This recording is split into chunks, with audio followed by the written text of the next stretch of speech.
তেওঁ হয়তো জ্ঞানৰ অভাৱ বা তেখেতে কংগ্ৰেছ দলৰ ওপৰত কোনো ধৰণৰ অধ্যয়ন নাই, সেইকাৰণে তেনেকৈ তুষ্ট মন্তব্য কৰিছে।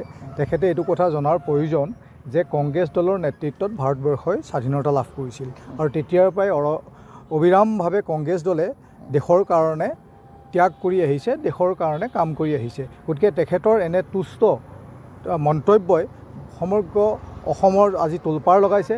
আজি অসমৰ ইমূৰৰ পৰা সিমূৰলৈ জিলাই জিলাই এই তেখেতৰ মন্তব্যৰ বিৰুদ্ধে তীব্ৰ প্ৰতিবাদ সাব্যস্ত হৈছে, তেখেতৰ পুতলিকা দাহ কৰিছে।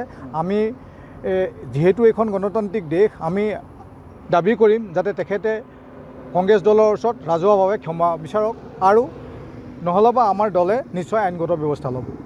তেখেত এজন অদক্ষ মন্ত্ৰী বুলিয়ে ক'ব লাগিব। তেখেতে স্বাস্থ্য বিভাগটো বা তেখেতৰ অধীনত যিকেইটা বিভাগ আছে তেখেতে সুচাৰুৰূপে পালন কৰিব পৰা নাই, চলাব পৰা নাই। আজি গুৱাহাটীলৈ যাওক, যে যোৱাকালি যেতিয়া মই গুৱাহাটী গৈছিলোঁ দেখিছোঁ গোটেই ৰাস্তাত পানীয়েই পানী, গোটেই পানীৰ কাৰণে হাহাকাৰ অৱস্থা। এতিয়া কৃত্ৰিম বানৰ তেখেতসকলে কৈছিলে আজি 5 বছৰ আগতে যে কৃত্ৰিম বান শেষ কৰিব, কিন্তু তেওঁলোকে এইবিলাক একো সমাধান কৰিব পৰা নাই।